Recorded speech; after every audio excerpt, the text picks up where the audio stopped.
Everyone in. Let's go. Huddle up on 3. 1, 2, 3. Huddle up.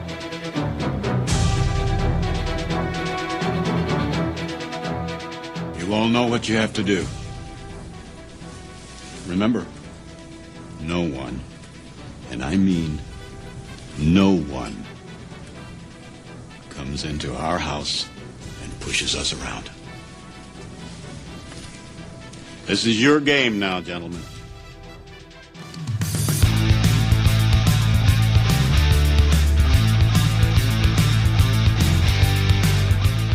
Chris Davis takes it to the back of the end zone. He'll run it out to the 10, 15, 20, 25, 30, 35, 40, 45, 50, 45. There goes Davis. Oh, my God. Davis is going to run it all the way back. Auburn's going to win the football game. Auburn's going to win the football game. He ran the missed field goal back. He ran it back 109 yards. They're not going to keep him off the field tonight. Holy cow. Oh, my God. Auburn wins.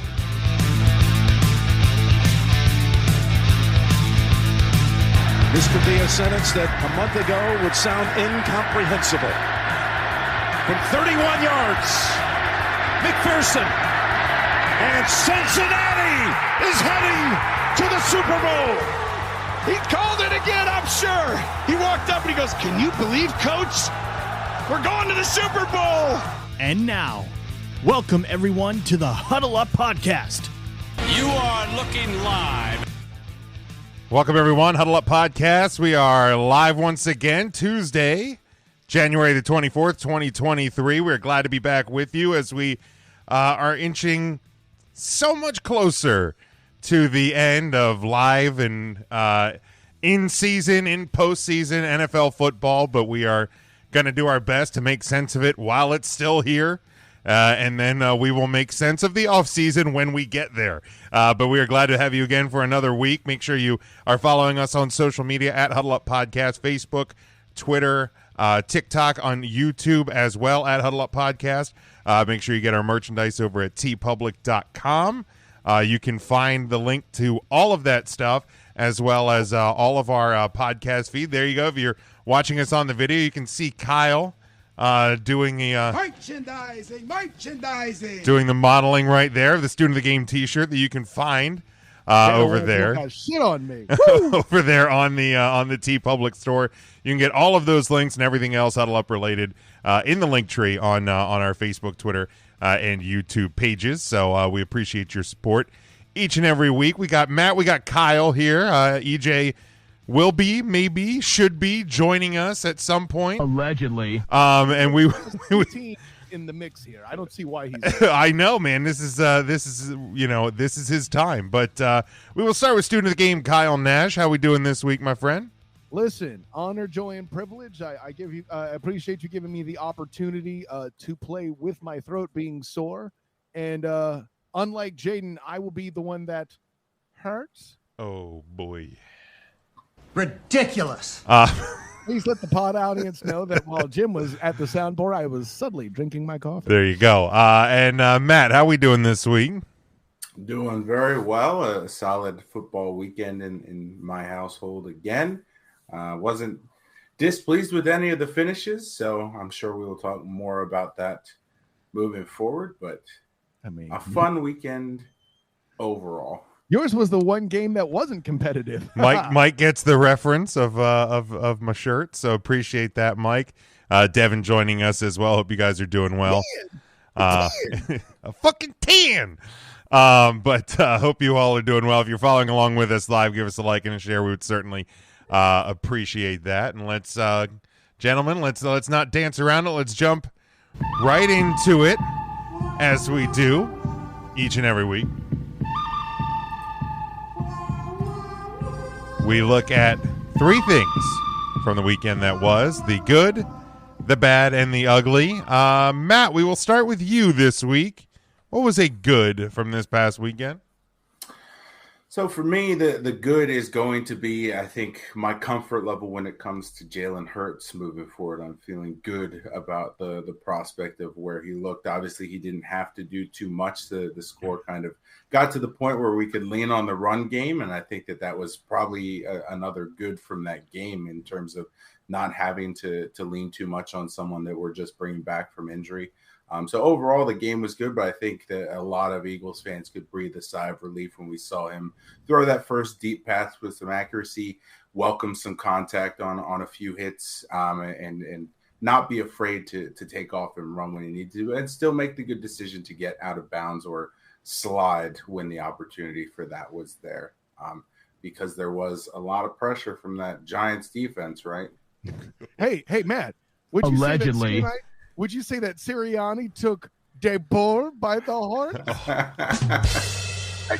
That was pretty good. I like that one. Yeah, I mean, because that was the big question, right, Matt? Like a lot of people were talking about last week was, okay, sure, he's full participant off the injury report, all of that, but like, is he really? Is he really right. like is he may not be hurt, but is he really? I mean, he's hurt, but he's not hurt. I don't know. That feels like kind of like a Kyle joke. It was ridiculous.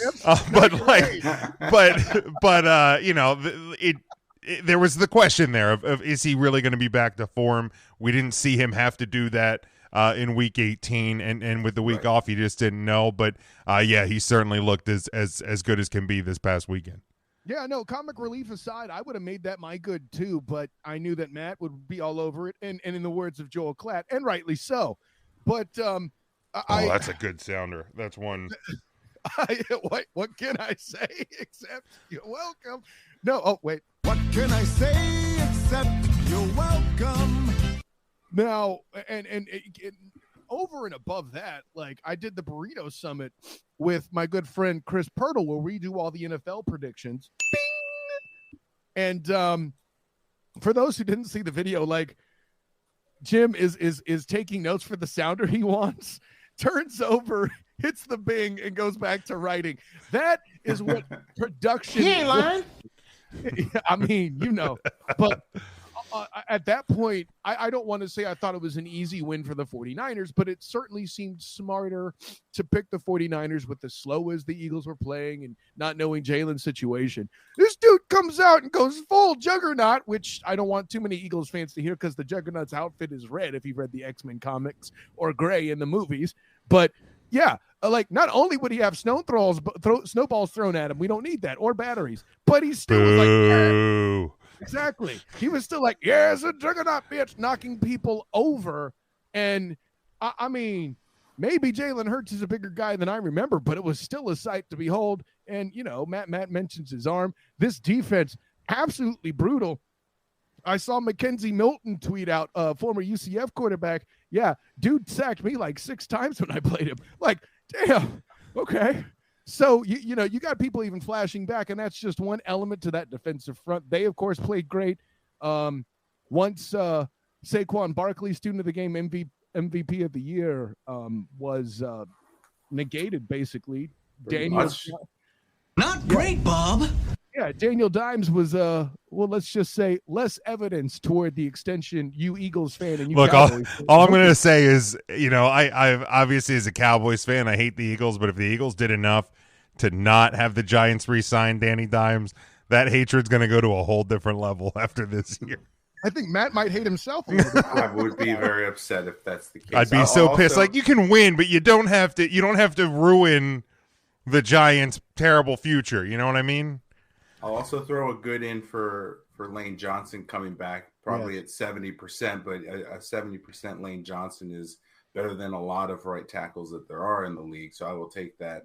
Certainly better than what we have at backup at this point. So I think the health and the way both of those guys played with the question marks surrounding them was probably the biggest sigh of relief for most Eagles fans watching.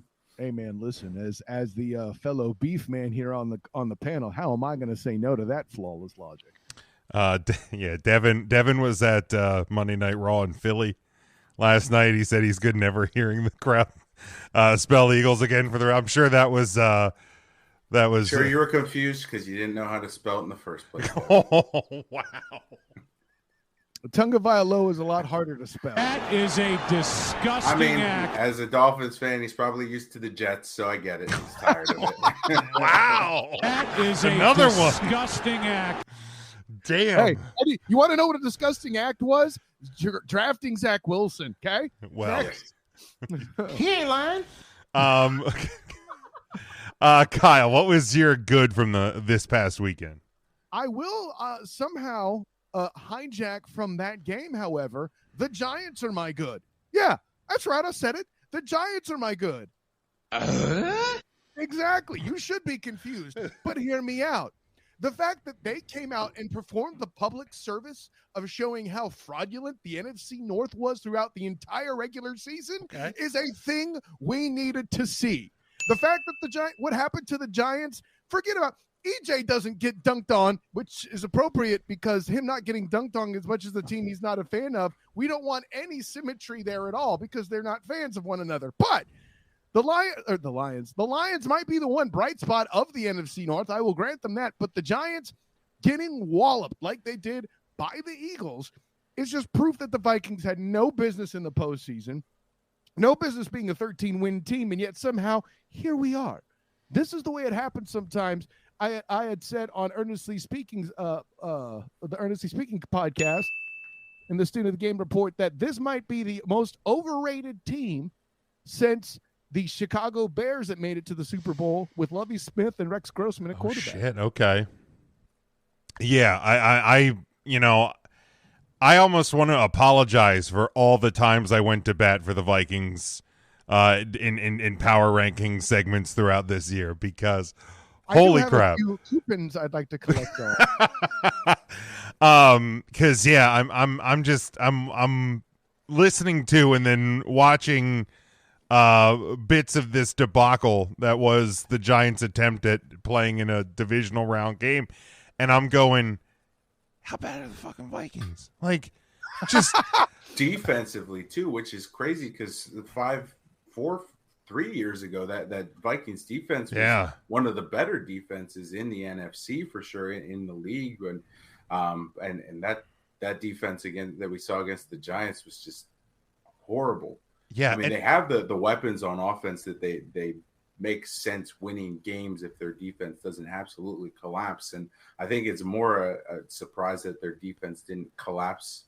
a lot more during the regular season than we saw them do against the Giants. Yeah, I mean, because like even like that 40-3 loss to Dallas, like you can go, okay, well somebody just didn't show up that day. You know what I mean? Like sometimes just terrible things happen. And they're not explainable, the whole any given Sunday theory. But like there was more than one or two examples that maybe we just didn't want to admit, or it was too easy to ignore or something. But it's almost as if someone tried to tell you, but you wouldn't listen. I tried to tell you, but you wouldn't listen. Don't curse at me. You walked into it, Jim. I did. My fault. That was my fault. That was my fault. I'm an idiot. Certainly did expose the Giants and de facto exposed the NFC North and the Vikings. But like the point I made on my 5 observations on Sunday on this Huddle Up podcast feed is that like the Giants, and I don't think we're saying anything that people don't already know, they were kind of proven to be a team that we knew they were. Like they were better than expected, but they were still just kind of an average team that benefited because a lot of teams either were worse than expected or showed up late. Like I'm not going to go full Denny Green. I only had them winning 4 games. But they are who we thought they were.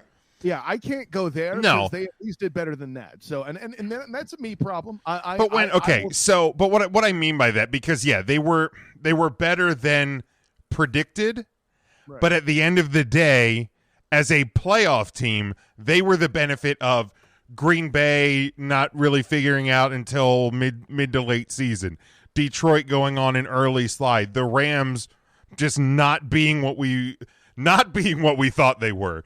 The Cardinals being worse than anticipated.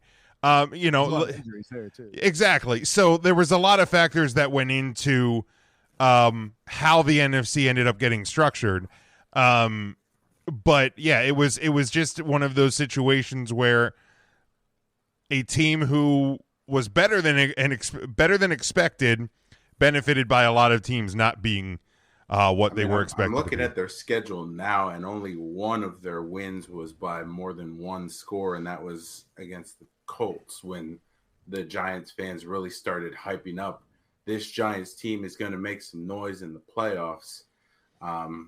And I think if you look at their early season, they escaped a lot of games. I mean, the Titans. Missed a field goal week one. The Panthers were just going through the worst possible scenario on and off the field, and they still only lost by 3 to the Giants. So it was some early season success. I think that a lot of people were expecting for the Giants that really just kind of helped them, because then that's what kind of amused me about all the talking heads that were trying to make the Eagles Giants seem like it was going to be this close slugfest. Was Giants were hot at the end of the season. It's like, no, they were not. They finished 3-5-1. Yeah. Like, what are we doing? I get we need to make people tune in to watch this, but yeah, and yeah, look, did I think no disrespect to Danny Dimes, give him his extension. Yeah, give that man his money. But did I expect it to be a 38-7 game? No, I don't know that anybody expected it to be that broad, but I wasn't that surprised that the Eagles won easily. I think all that's spot on. The only thing at this point that I would truly add is you mentioned the Vikings and the Giants were both those teams that, listen, if they were any more a house of cards, Kevin Spacey would start voicing the coaches, in the PlayStation game. I'm just throwing it out there. Very true. Very true. All right. My good from this weekend, throughout the year, various talking heads and one that is absent from this show currently talked about the home field advantage for the Buffalo Bills. Okay. Like, granted, we were definitely supposed to believe that, a team that is a cold weather, lake effect snow, Bills Mafia, all of this, like, that you play against them in Buffalo in January, that it was practically going to be a lock for the Bills to win and the Bills to advance. And if the Bills get the number 1 seed, you might as well give them the AFC title game. Well, there's a certain quarterback for a certain team in Cincinnati that was having none of that ish. And the team as a whole, but like, seriously, let's certainly give Joe Burrow his flowers for leading that team in a Buffalo environment that should have tipped the scale in the favor of the home team, and he took that crowd out early. The Bengals just didn't give a fuck about the Buffalo crowd or anything. They just look like a team that won't be denied this year. We'll certainly get to our predictions for this weekend here in a little bit, but man, my good, absolutely. Bengals as a whole, but specifically Joey Burr. Like, understand, and this is for me, like I made it clear on any show where I picked the Bills that I did so because my big mouth done got me in trouble. Right? Oh, sure. I picked it early. I even whispered in Gabe Davis's ear, I can't turn around and then be all like, oh, the Bucs are going to win. Like, that's awful. I had to ride with it, but I did want to pick the Bengals. Yeah, that was before I even saw it snowing. When I say to myself, oh my God, it's snowing, the Bills are in trouble, in the former Ralph Wilson Stadium, you done something wrong, Buffalo Bills. You done killed your own damn advantage in the stadium. Put a dome on that bitch then at this point, right? Right, like, why are we playing in the elements at this point? So that's all I got to say to that. That's all I have to say about that. Any other thoughts to that game, Matt? No, I mean, I think it was all kind of wrapped up perfectly, and I think a lot of people were surprised with the outcome of that one as well. I mean, I think there were probably plenty of people that thought the Bengals would win, but to win as convincingly as they did in Buffalo, I think was certainly a surprise. Maybe not to Mike, but to some other people. Right. I mean, come on. I decided winning that game shouldn't be surprising. It was set up to be a close game, but that snow coming in gave what I felt was leverage to a running back who is among the top underrated running backs in the league. There's some talk about that in the pre-record I did with Mikey Byrne and BP of A7BN Sports. So look for that when it drops on Wednesday. But let's just say there are compelling concepts and people who are underrated running backs, Joe Mixon among them. For sure. Mike's good from the weekend was the tight end position on all 4 winning teams. Kittle, Goddard, Hurst, and Kelsey all performed well for their teams. Absolutely. All right. For probably, I think, the first time this year, I'm going to kind of transition and give my bad first because it ties in to my good, and there should be no surprise, is those Buffalo Bills at home. You had the emotion of DeMar Hamlin in the building, in the locker room with the team. I really did. I felt like you had a lot of things in your favor, and now you're left with a ton of questions coming out of this one. There was the frustration with Stephon Diggs after the game. There's a lot of, again, I understand that social media can sometimes be a strange echo chamber of non-reality, but I've seen a lot of people calling into question Josh Allen. I've seen a lot of people calling in question McDermott, the head coach, and where this Bills team goes from here. And I think, at least to a degree, some of those questions are valid, because this is multiple years in a row where you've had, at least on paper, one of the best teams in the league, certainly among the best in your conference. And not only can you not get to the Super Bowl, now you're struggling to get out of the second round as other teams are starting to catch up and pass you. There's got to be a little bit of concern in Northern New York. So just kind of Allen and the Bills and Bills Mafia and just the whole snow pile up there in Buffalo, gentlemen. In short, what Jim has told us is he's going to spell the term Bills with a Y. Boy, you love losing Super Bowls. Listen, see, we all know the old version with it keeping the I, and I love losing. Anyway, so the whole DeMar Hamlin thing is interesting, and I kind of came up with this to EJ's credit on the Earnestly Speaking podcast earlier today, being that yeah, we know the deal. That's why I did it like that. I'm trying to talk here. Yeah, I'm talking here. No, did DeMar Hamlin actually end up being more of a net positive for the Bengals at this point? Because over and above, showing outright class as an organization with the events of that night, that scary night, then from their perspective, at least, I don't want to get into whether they actually were jobbed or not. For me to have that big an opinion on it is difficult, though. From the Bengals position, the rules were written a certain way and you opted to ratify and change them. Okay, sure. Thanks, Roger. Thanks, Roger. Even though this is a team that's beaten the Patriots and Rodgers in cahoots with them, right? We're sure. But I think it's possible that because of all that bitterness, that the alleged neutral party that is Mike Bernier allegedly Homer demonstrates as for the Bengals community is that they felt like they got super jobbed. And you heard the question after the game about the neutral site ticket sales and Joey Burr being Joey Burr with that fantastic answer of guess they're gonna have some refund. Better get them refunds, sure. Right? That gives me the evidence to feel like somehow or another there's mental gymnastics there that put them in more of a underdog mentality. There's a chip on the Bengals' shoulder.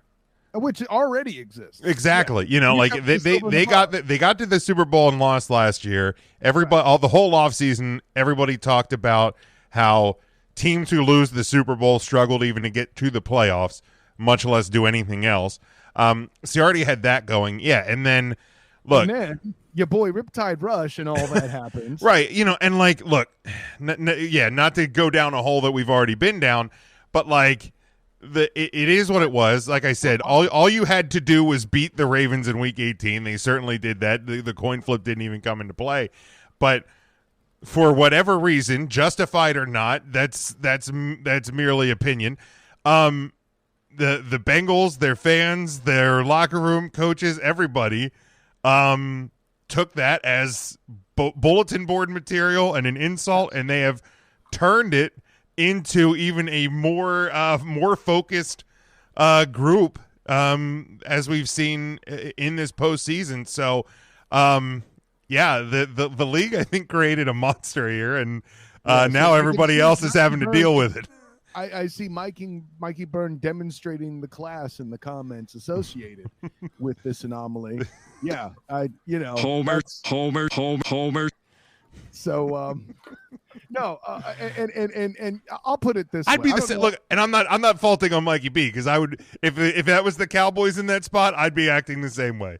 Right? Yeah, this is 100% transparency, Mike. First of all, Byrne is loving every single minute that he's getting this kind of play just being in the comments. Let's not lie. Second, sure. I think he is but a very awesome example of the only problem I have with the Bengals fan base as a whole is who they sound so much like who dat. Can one of you bitches figure out who D you doing? Which sounds really bad out of context. But seriously, can we just not do that?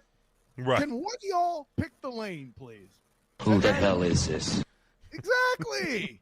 I don't know if I have to worry if my in-laws are entering the room, or if I have to get ready for, to hang out with Mikey Byrne and his family in a way I never will EJ Christian. So I Man, he's not even here. That is a disgusting. He's not even here to defend himself. Well, he's going to listen to it. Sure, we'll get a text about it. Comment, right? Exactly. Dicks. You guys are suck. But Matt, what was your bad from the weekend? I'm going to keep it on the Bills, but the focus is going to go specifically onto an individual. And despite how much I love watching him play on the field, Stephon Diggs and the way he kind of handled the whole situation of whether it wasn't getting the ball properly. I mean, it's tough to play in those elements, I'm sure, but yeah. the kind of, I won't use the word tantrum, but what he was doing on the sidelines in terms of motioning at Allen, making that lash out appropriate, lash out's fair, yeah. And then what you read afterwards in terms of what happened, him leaving immediately, not wanting to speak to the press, coming back in for maybe 2 minutes and then exiting again. When your whole team is probably disappointed, I think that's kind of just a bad look. I wouldn't put it as ugly, because I think he can certainly rectify the situation. And I get that a loss like that, emotions are high. He's probably not in the best place in terms of satisfaction with the overall day. So it's bad in terms of the way it was handled, not just with what he did, but everything then getting out in terms of what went on behind the scenes, what was going on in the locker room. And him tweeting later, Eli Apple responding to it, it just kind of snowballed into a bigger thing than I think anyone would have liked to see, especially if you are a Buffalo Bills fan and seeing your best playmaker having this type of reaction to your franchise quarterback doesn't bode well for the future, because we've seen Stephon Diggs leave situations where he's unhappy before, and then there's no saying that it won't happen again. Well, yeah, no, I'm with you on that 100%. I think you put it nicely. It's not like he assaulted a member of the training staff, like we've seen happen before. He just, as a media member who dwells in locker rooms, specifically in Jacksonville, right? That is a situation that I would have avoided outright. The dude's a human. And I know that there are those members of the press out there who feel it's their job to still get something from them because he's Stefan bleeping Diggs. But by the same token, I would make the argument as somebody who's a fellow performer in that scenario that you could just report his state of being and capture it. And this isn't me blaming any media member. I'm trying to bring some insight to if I had seen this happening, this is what I would have done. But that being said, I mean, listen, it's never a smart move to throw your people under the bus, outwardly. So that's man, the age we live in with social media, with so many cameras everywhere, any little thing caught on the sideline, whether what you were saying was negative, whether you were offering tough criticism. I mean, that's you have to have some awareness in terms of what's going on. There's a 10-minute period in the locker room before I'm allowed in there. Right, I and the rest of the core are allowed in there. Do that time then. Get it out of your system. And I don't mean to say like I know better, like, oh, you never played the NFL. Kyle. You're right, I haven't. But if you're asking for a way that a player could potentially handle it, that is one. This is not me faulting Stefan Diggs. I get that there is a whole reason. If I'm a guy who is a veteran in a place, and I'm, well, you said top playmaker. I mean, you're putting him ahead of Josh Allen. Okay, cool. There are some people that would do that. I know Nick Wright is among them. I joke. Let me change my mind then. But I mean, as Josh Allen hater goes, I think that he's the main one in the national media, right? Mm-hmm. But let's stick to that. If I'm in a place where the former Ralph Wilson Stadium home field advantage is flat out taken from my team, I would be that kind of cheesed too. But I can't promise that I would have to wear it with all the handle it better either. I mean, I understand it that well. But yeah, you still can't do that. I get it. Yeah. Which is why I would say bad and not ugly, because I think it's certainly a salvageable situation. I think cooler heads eventually will prevail. They'll talk it out. And if it doesn't work out, it doesn't work out. But I think that's a conversation that can easily be mended. I mean, hey, in a few weeks, if he goes full Santonio Holmes and he gets ejected from the organization, then we'll put it in ugly. Yeah, then we can get to all season uglies. But Kyle, what was your bad from the weekend? Gracious. Letting Chad Henne go 98 yards to score. I'm a Jags fan. That had to have hurt. And I don't mean like in the, how could you do this? Like the pain of that moment. Like I'm not even a Jags fan. I just cover the team. I cheer for them because when they do good, I cover better games. Point blank in the story, right? Right. I got to cover a wild card playoff game that had something go on that I may never see in my entire life. Being down 5 turnovers and still winning the expletive deleted game. If this were EJ's podcast, I would curse, but I digress. Bam! What the fuck just happened? How that was quite appropriate. Well played, Jim. But no, I think that's the moment that Jag fans are slapping themselves in the face of really being the biggest deal. You mean over Jamal Agnew and Trevor Lawrence's turnovers? Yeah, because those both happened super late. They were in a lot more desperate straits. And the Jags took zero advantage, for all intents and purposes, in my opinion, of Patrick Mahomes II being injured. And that dude was limited AF. Yeah. Like, he still made some passes to Travis Kelce. I may find myself very soon. I might even do it by the time I do the Student of the Game podcast this week. Bing! To add Travis Kelce to the middle name list. Ooh. I might have to do that. Okay. I'll think about that. Early votes so far. Travis Kelce getting middle name treatment on the Student of the Game. Oh, undisputed eyes from the panel. Carrying on. Bro, I got a fantasy football championship because of Travis Kelce. So, yeah, I'm all for. Maybe I'll just hold it. So I don't know. I don't know how my bad became a Travis Kelce stand fest, but here we are. But hey, I'm here for it. I almost didn't keep that guy this year, and boy, would that have been a mistake. You dumb mother. That would have been a mistake because he disappointed me last year, but this year certainly was much better off. Let's see here. Mike's bad. Josh Allen. Interesting take, and I saw. This is a horrible take, by the way, but continue. I saw it from other people, so it's not just Mike. Josh Allen is take. I don't care who says is Phillip Rivers, always the bridesmaid, never the bride. No. It's too early to put that. Yeah, I get what they're saying. The best running back that Josh Allen has ever had. By the way, here's the answer. It's Josh bleeping Allen. Old man Rivers had LaDainian Tomlinson and Antonio Gates, Hall of Fame cats on his roster. Don't you put that evil on me, Ricky Bobby. I mean, you're right, but I would also argue that Josh Allen's team has had much better defenses to what the Chargers ever had. Sean Merriman. Okay, maybe not ever. Donnie Abraham, Steve Foley, Luis Castillo, Jamal Williams. All these cats entered the chat, and I haven't even Okay. Oh, there's Shut up, bitch. I'm finally glad that Jim had a chance to call me a bitch on his show. It's about time. Yeah, look, I get what they're saying. I get the idea, and I think, okay, let's put this in like meteorology terms. We're on like Phillip Rivers watch. Okay, it's not a warning. We're not in a Category 3 storm or anything like that. But I get the idea of what we're saying. And I'm saying, bitch, you got a heavy breeze. We also need to remember too with Allen. This is what, year 3, 4. Oh, by the way, didn't mention Eric Waddle either. If we're still talking about that, are you still going? Or Eric Weddle, beg your pardon. So I think that's something important as well. Yes. Okay, this was year number 5. This was his 4th trip to the playoffs.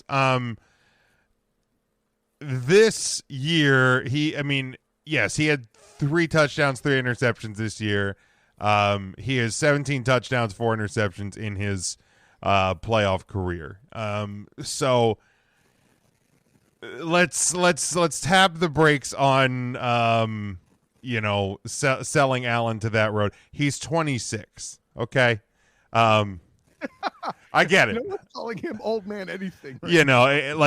It's so Mike says here, Rivers couldn't beat Brady and Manning. Allen can't beat Mahomes and Burrow. He hasn't so far. Fewer weapons. So I get the statement. This was not a good playoff year for Josh Allen. No, that is a fact. That is a fact. That's not that will not be disputed. And it's certainly going to be something that will be watched and scrutinized over the offseason and as we get into next year. But let's keep moving forward into the uglies. Kyle, what was your ugly from this past weekend? So I hesitate to even bring this up. But I've seen actual snark out there, and again, we've addressed Twitter as an echo chamber that is not a showing of reality. But can people please stop playing the race card on Joey Burr getting props? Wait, that's a thing that's happening? That's a thing that's happening. Oh, good Lord. Y'all didn't pay this much attention to Patrick Mahomes II. Sorry, they just say Patrick Mahomes because, I anointed him after his Super Bowl. People weren't paying attention to Mahomes? That's the alleged. Hit Rome. Hold on, let me. Allegedly. Yes. Wait. Jim Rome's still here? Bull crap. Okay, thank you. I mean, come on. Are we doing this?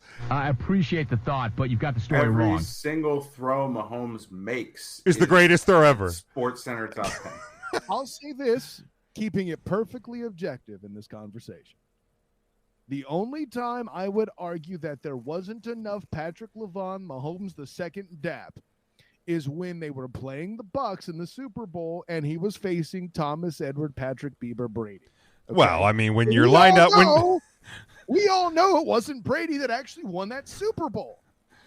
No, I mean, EJ doesn't. Oh, damn. He's not here, Jim. Well, when you're lined up against the the greatest, Kyle. I mean, there's. Well, I know. Again, I acknowledge that Patrick LaVon Mahomes II was in that game, but that's but he wasn't anointed enough. Is what they're saying, and Yeah, it's insane. That's it's pretty ugly. Luckily, in my echo chamber, I haven't seen any of that because that is absurd, for sure. Matt, what was your ugly from this past weekend? I'm going to leave you to roast the Cowboys fully. Thank you. I'm just going to focus on a portion of the Cowboys game that I thought was ugly, and that was the final possession by the Cowboys, starting with the fair catch of the punt at the 6. My friend. Oh, dude. You take the gamble and you hope it goes into the end zone. If not, worst case scenario, you're starting at the 1 and you have to go 99 yards instead of 94. Not as huge of a deal as if you can get 15 extra yards. Not great, Bob. What was Schultz doing that entire drive, running backwards to keep the clock running, and then basically hopping out of bounds on 1 foot rather than just drag the tiniest bit of his toe to make it Thing bad. Sucks. And then there was the final play where Ezekiel Elliott snapped the ball. It's not funny. To Dak, and we didn't even get a single lateral. Not even one. Not even an attempted fling backwards for a prayer. He ain't lying. You catch the ball and just chuck it in the air. What else do you have to lose at this point? Spread's already covered. You're not hitting the over. Gambling purposes are out the window. You might as well just fling it. Yep. Y'all saw Zeke get crushed, right? Oh, blown up. Yeah, good sound bite there, Jim. That in itself was worth the ugly. I'm with you, Matt. That could be the last play Ezekiel Elliott makes in a Cowboys uniform. Think about that. A lot of dead cap on Zeke. I mean, look, I was relieved to see that he said he is willing to restructure and take less money to remain a Cowboy because that's something what is he at this point. He's a third and short. Exactly. He's Jerome Bettis and not even as good. Hold on. What he really means to say, he's willing to take less money to go to a team that will effing use him. Well, that's what I read. That is, but yeah, either way, the dude needs to be paid less money. The Cowboys in that final drill it was here's your what not to do in a final 2-minute drill, starting with the fair catch and Dak just missing wide open throws that he's making the money that he needs to hit those. Yeah, more on that later. Overthrew what, Gallup when he had a God to get them in a serviceable Hail Mary attempt. It's just bad. Yeah, well, and he should have been sprinting full out, not in a gallop. Joe Buck yourself. Oh, look, from one Cowboys homer to another. All right.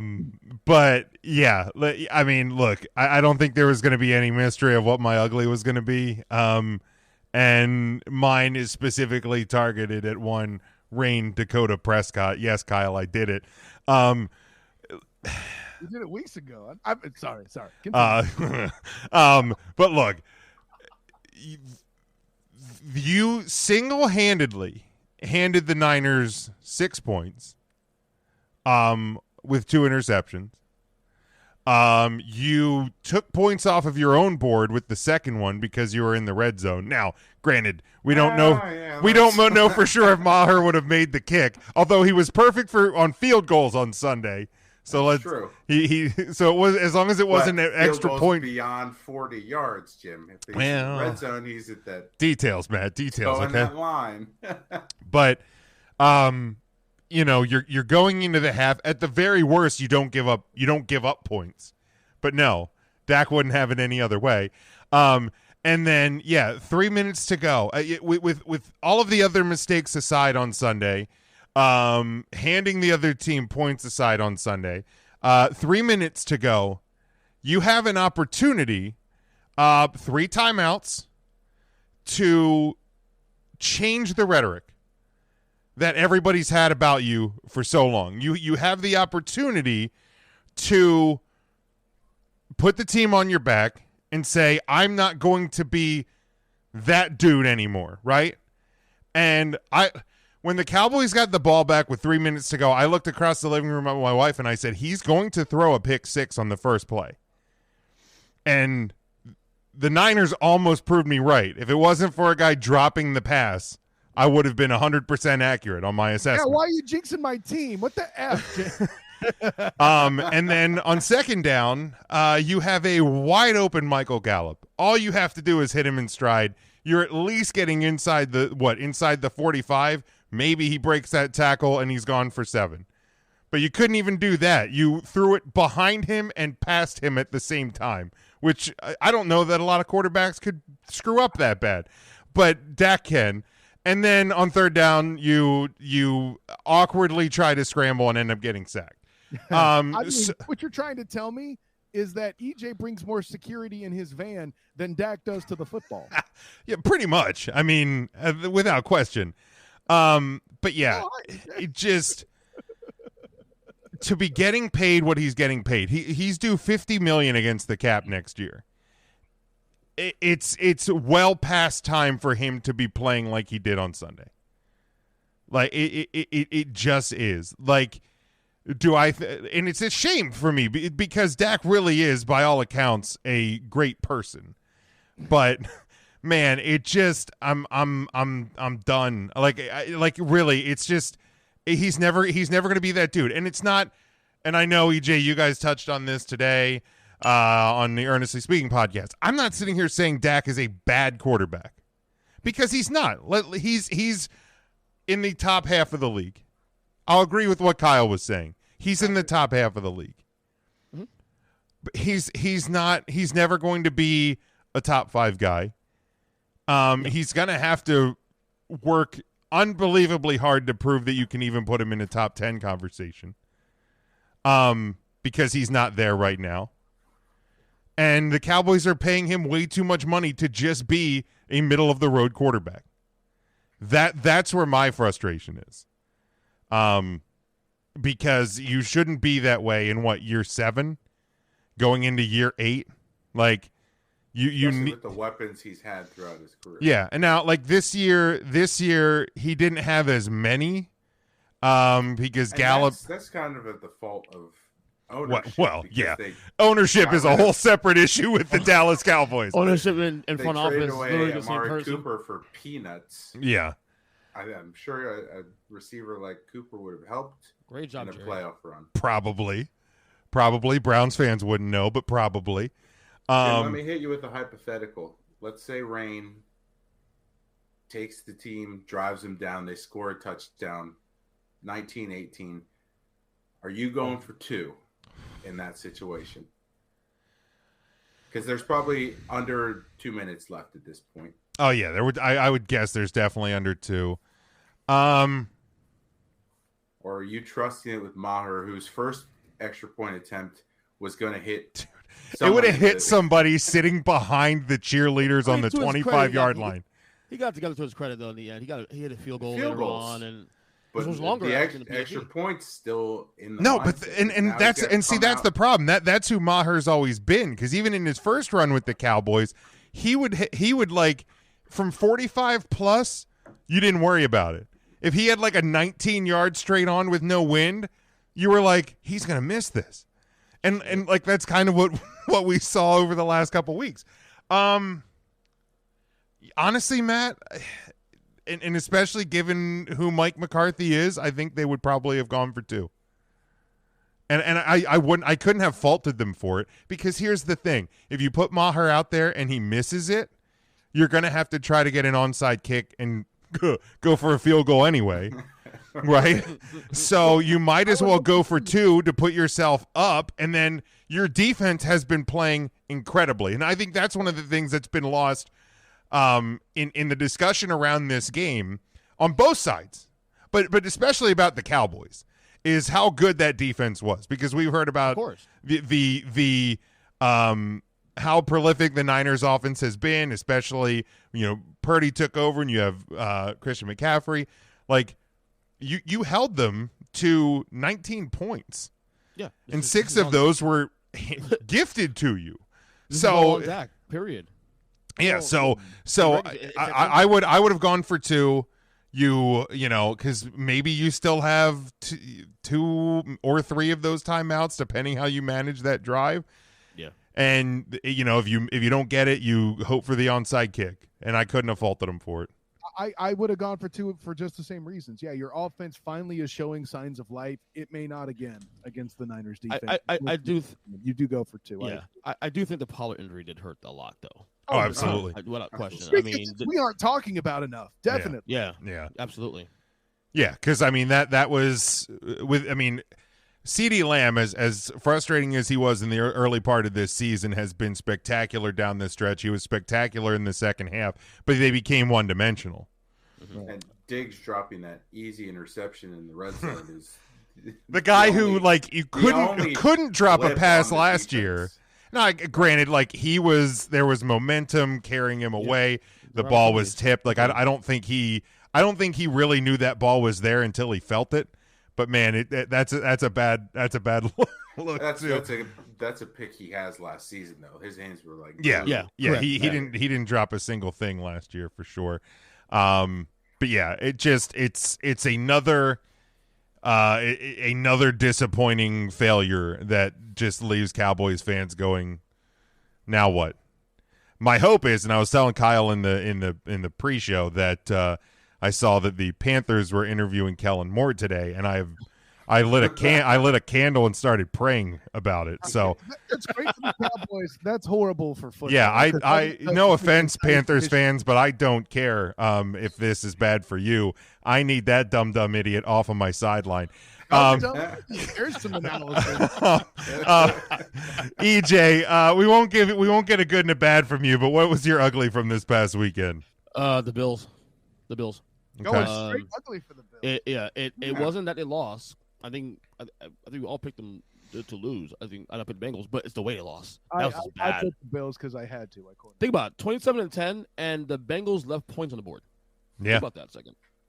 You know, and I was bragging all year. We all picked the Bills to win the Super Bowl this year, and I was saying this year, like, you know, the big difference between the Bills possibly this year if they do their job and years past was that everything will go through, you know, to Buffalo, and the Bengals didn't get the memo apparently. So since I think walk into that place, Joe Burrow doesn't give a shit. Yeah, he's gonna go $3 and walk into that place and dominate the way he did. That's I mean. When did Tyrann Mathieu get the plastic surgery to be Joey Burrow? What's going on here? No, but I you know, the letdown. I mean, look, we can have this discussion about quarterbacks and rankings and stuff. We have all summer long to do that. We know you will on the Earnestly Speaking podcast. You damn right. But it's if it wasn't noticeable before, it's Burrow surpassed Allen at this point. Look, I'm not saying Allen's dropped down to like bottom of the 10. He's definitely probably number 3 or 4 in the league right now still, but that's a big hit. I saw a tweet the other day, I think it might have been yesterday, that it was like, you know, if you're an NFL GM and you're starting your team tomorrow, and it was like what quarterback are you taking? I think the options were Burrow, Allen, Lawrence, and Hurts maybe. Mm-hmm. And I was like, I immediately went Burrow, but I'm like, I would definitely go Burrow over Allen if that's the question. Oh yeah, let's be clear. Allen's the most talented, probably the bunch, sure, but you know he's. You know what Josh Allen is? Josh Allen is kind of like how we view Aaron Rodgers. Now, granted, Rodgers has a ring, actually, so, you know, but it's been a long time since we experienced that. But he's all the talent, but it's just, I know, it's weird because, like, Burrow does all the little things correct. Like, Dan Orlovsky, I said it to Kyle earlier in the podcast, Dan Orlovsky made actually a great point. It sounded shocking because it sounded very clickbaitish at first when you read it on the YouTube, whatever. But he made a good point about how, like, Burrow is the best quarterback in the league right now. Doesn't mean that Mahomes is not the most talented. Doesn't mean Mahomes, because Mahomes is such an anomaly because what he does is far beyond what anyone else can do ever in this entire league, ever. Burrow does the basics right. He just does the basics right. And while the basics are what they are, not everybody can get that right. He's the most fundamentally sound. Is that exactly correct? Right there. You just said it right there. So And I gotta be honest with you, like he's kind of right about that. He's kind of right. Out of bounds Orlovsky occasionally gets them right. Yeah. Well, first of all, not really. And second, no. Are you kidding me? You just literally used the phrase he could do things no one else can do, but he's not the best quarterback. That's retarded. Like, I'm sorry. No. I'm not allowed to but that doesn't make any damn sense. Like I wouldn't put Go ahead. I wouldn't put him number one. It's still Mahomes to me, no matter what.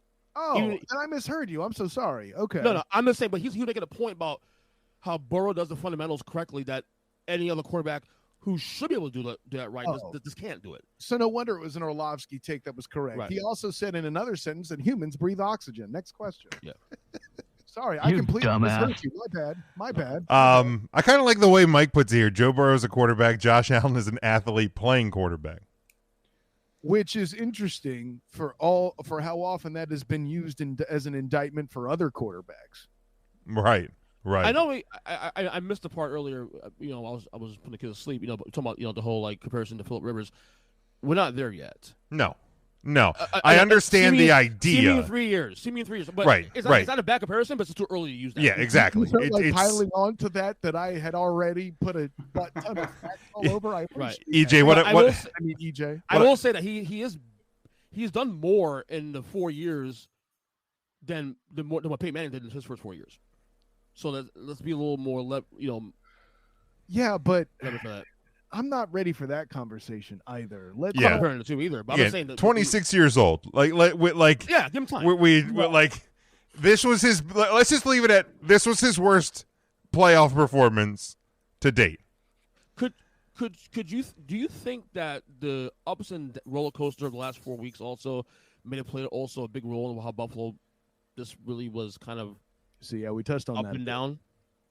Do you think? I'm gonna ask you two really. I asked Colin this on the show earlier, but you two, Matt and Jim, is it possible that the up and down motions last 3-4 weeks of the Hamlin thing, and because we saw this coming even last week. I mean, the thing I said is like it kind of gave the Bengals because of what the league decided to do in the aftermath of it. It kind of put a chip on the Bengals' shoulder. Yeah. But for the Bills, I mean, look, let's be honest, because I think something that gets lost in sports, and I know for Matt and EJ as wrestling fans and Mike as well, something that gets lost is these guys are human, okay? So there are things that are happening outside of the playing field that are going to affect things. Yes, the Hamlin situation, I'm sure impacted the Bills in ways that we don't truly understand. Because like their brother in the locker room, they watched him die on the field and then was brought back and has been kind of in a battle. And thank God he's doing as well as he is. But has been in a battle for his life for weeks. So that can't be lost in all of this either, for sure. But Matt, any other thoughts to that? Nope. All right, let's keep moving along here. And just looking at this past weekend, obviously we touched on a whole bunch of this, so we don't need to go too long form into the games themselves. But there was something, Kyle, from you guys over at the 3-point conversion that I thought was an interesting discussion point. They only had it to the Bills, Giants, Cowboys, but I'll extend it to all 4 teams that lost this weekend. Which team do you think had the worst loss? EJ, I'll start with you. That's easy. That's Buffalo, because the Giants losing, not surprised. Jaguars losing, not surprised. Cowboys losing, better. Those three teams lost to better teams. Buffalo losing, given all the expectations coming to the year, even into the playoffs, is the easiest answer. Okay, so this is really the reason why that take was absolutely horrid by your own evidence. Wait. Jim Rome's still here. I appreciate the thought, but you've got the story wrong. So the toughest game for anybody to pick, regardless of your personal feelings, EJ, was Bills and Bengals, and it's not close. Speak for yourself on that one, ain't me. Sorry, Captain Hindsight. The lead was you were in the minority. Okay, pay attention, right?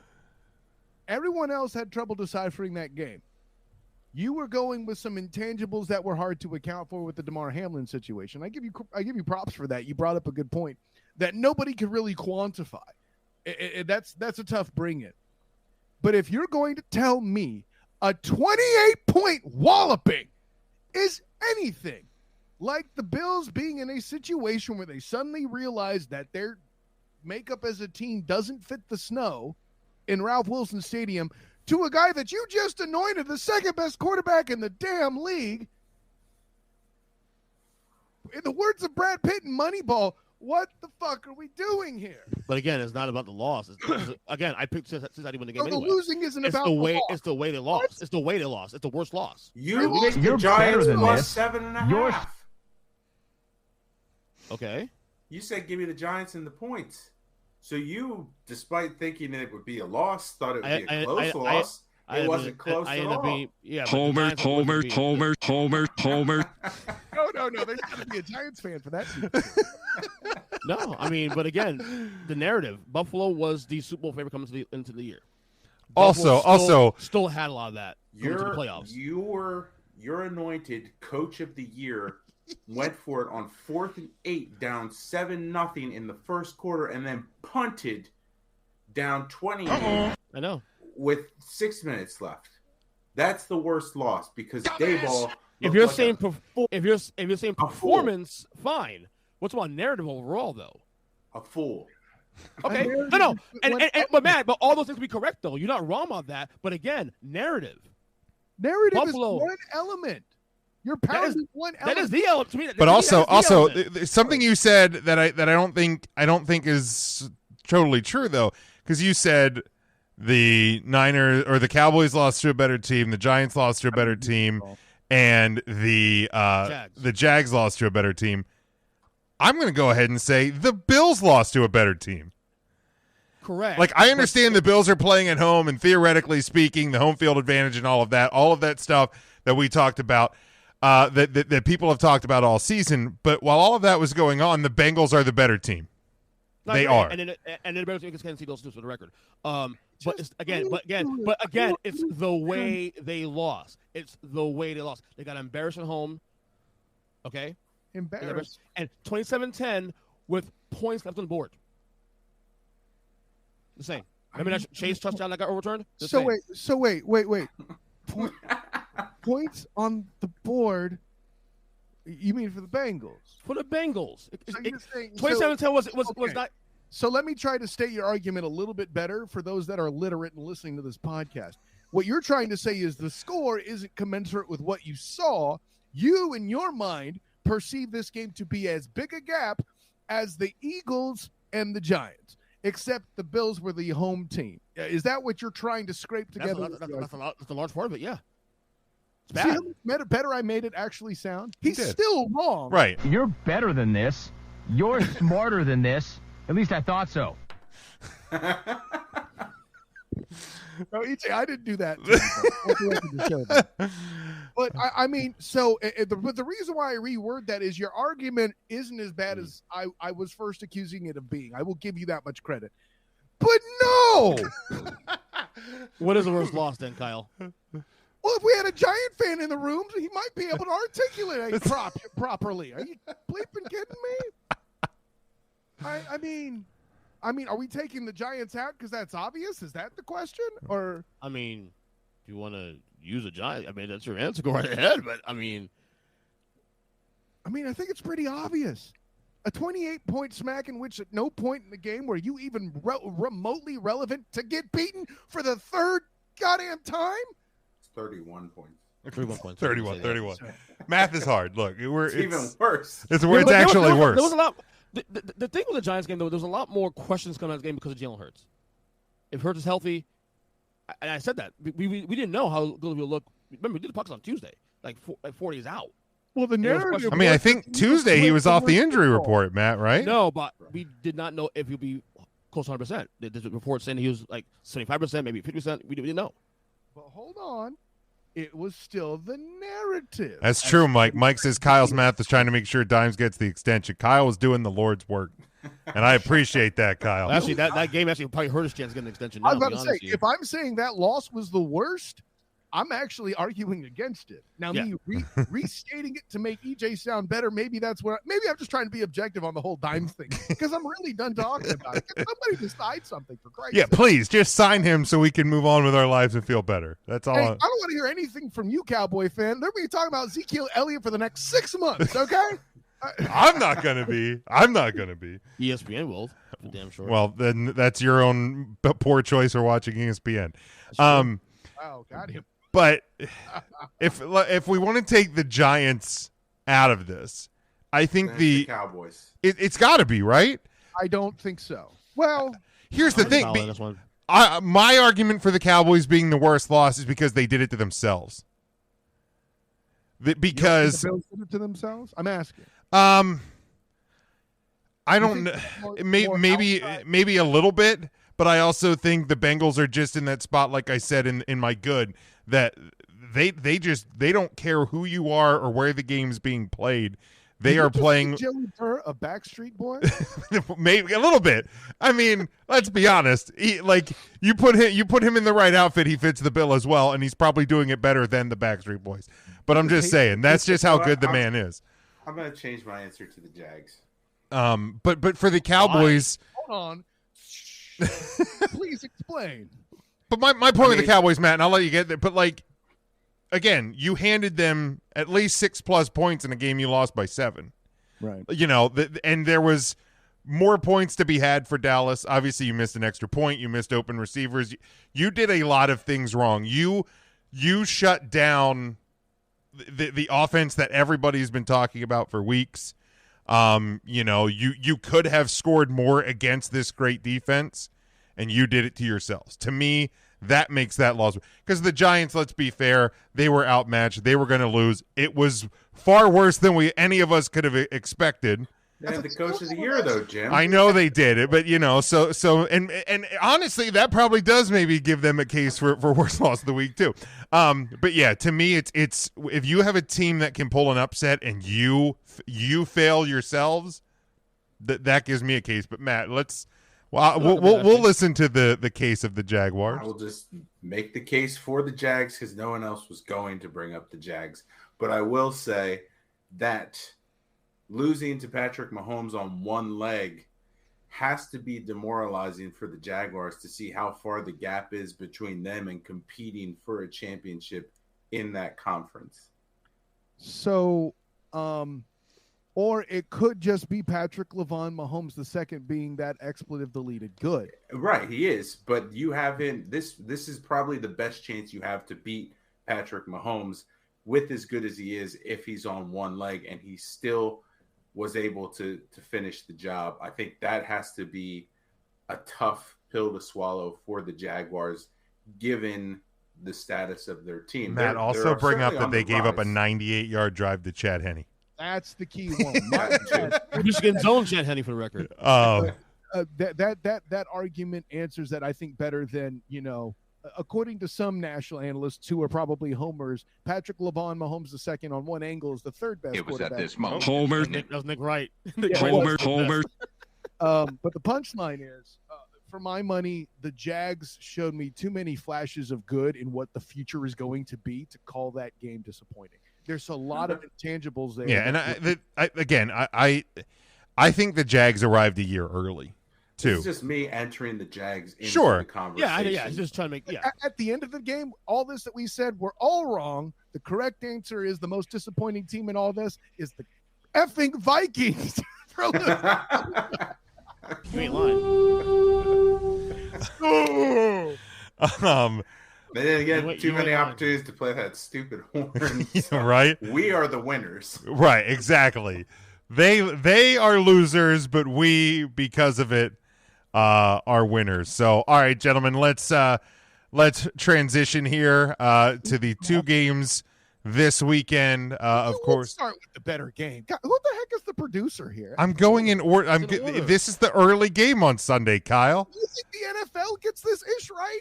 I had to go twice to Jacksonville on a Saturday night. I'm kidding. Kyle, who's the host here? Shut up, bitch. We got the 2 seed San Francisco 49ers traveling east at the number 1 seed Philadelphia Eagles, who are 2.5-point home favorite. 46 is your over-under in this one. Sunday, 3 o'clock Eastern time on Fox. EJ, we'll start with you on this one. Yeah, I'm glad you started with him. He's cheering for both teams, so this is going to be tough. This is his head exploding trying to figure out who. I told Kyle earlier today, man, like, if you ask me today who wins the game, I say Eagles. Ask me on Thursday, I might go Niners. Ask me a kickoff on Sunday, I might go back to Eagles again. I don't know.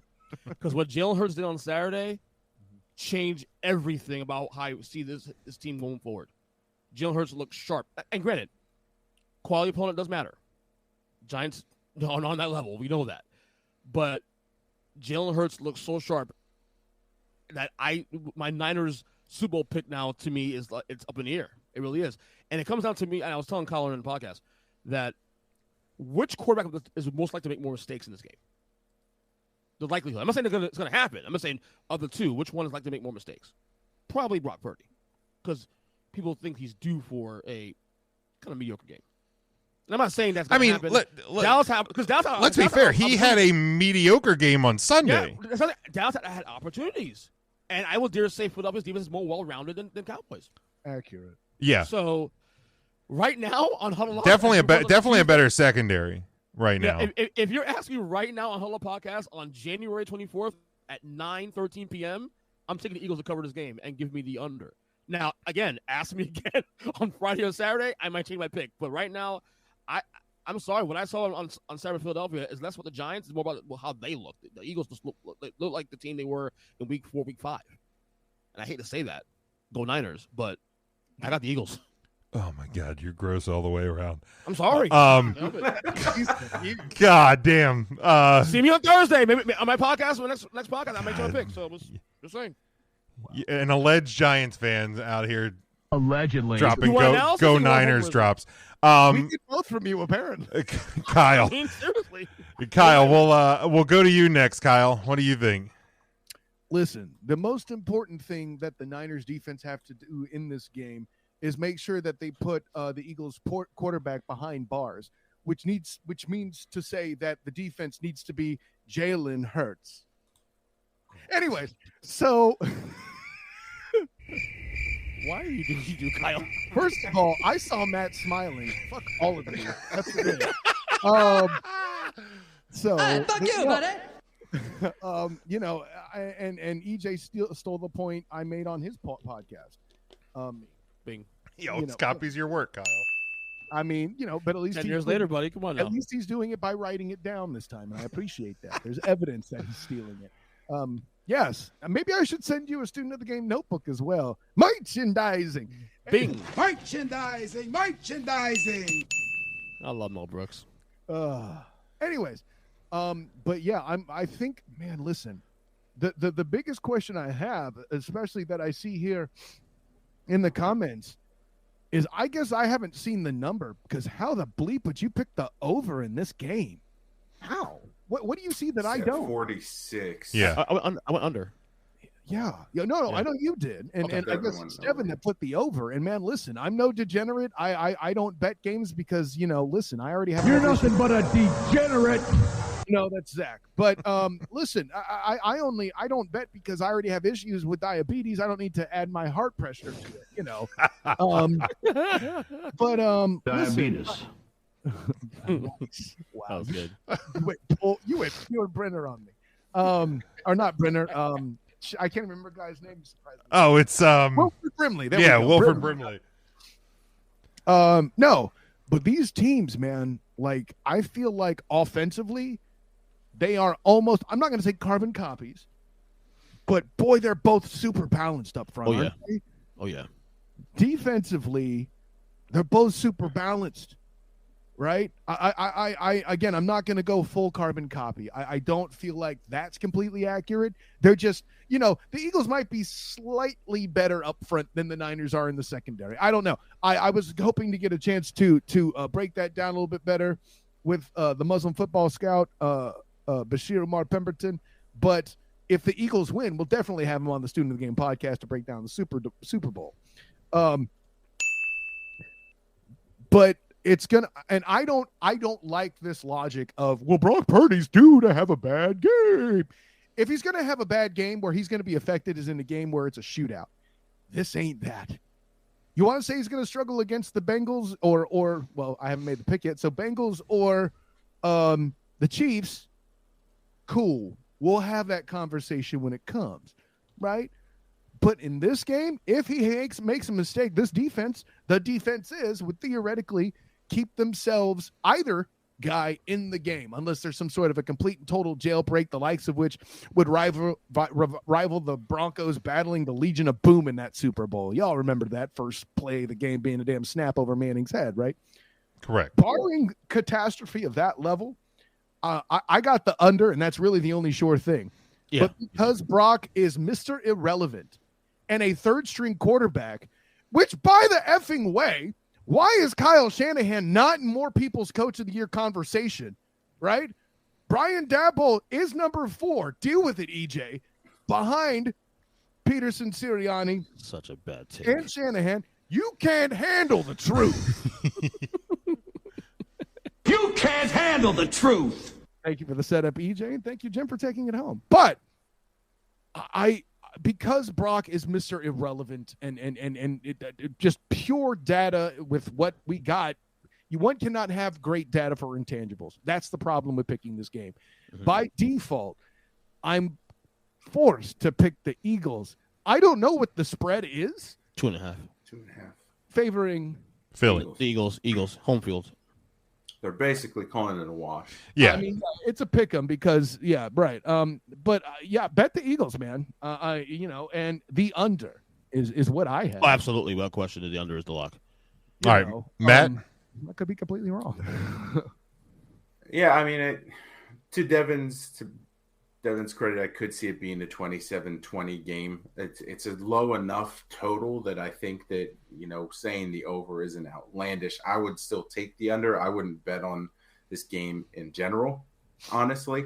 So I would go with the under, and I haven't picked against the Eagles yet. I can't start now, but I think that this is going to be one hell of a game. I think both these teams match up so well with each other offensively, the weapons that each of them have defensively, what they can do getting after the quarterback against two offensive lines that protect the quarterback very well. I think that we're just going to see a slugfest here, but give me the Eagles. You could beg us, but you choose not to, Matthew. See, something I would also say here, my ugly should have been dumbasses out there that tried to call the Cowboy and Niners game a boring game because they just can't handle watching. I love that game. Screw these people. Yeah, no, that I even tweeted it like the second quarter. Like, this is a fucking I loved game. it too. wow. That too. I'm saying, what an asshole. I said, third quarter game. I tweeted third quarter game. This is an excellent game. I probably should have had it as like a, as a second part of my good was when Micah Parsons one arm chucked Mike McGlinchey, because that was wild to see. By the way, shout out to NFL Network or NFL.com for on Instagram pointing out Trent Williams how good he was on protecting Purdy against Micah on Instagram. Did you see that shit, pal? Somebody griping at me about Trent Williams being injured, or was it in the comments last week? Where you at now? Right? He did a fantastic job. Bum ass hippies. Yeah. Yeah. Look.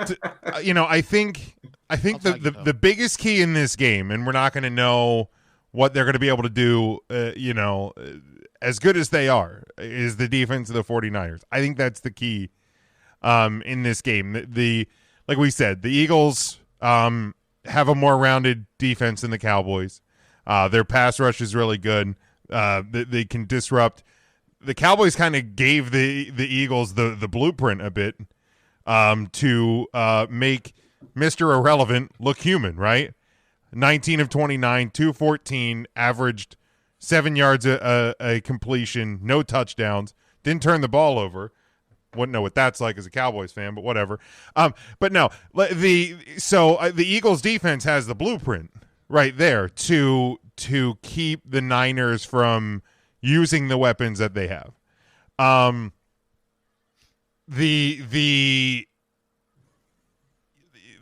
to me, it's can the Niners defense, and there's no reason to believe that they can't stop the Eagles from doing what the Eagles offense is going to do with a healthy Jalen Hurts and all the weapons that they have. Because, as we talked about, there was opportunities for the Cowboys offense to put more points on the board.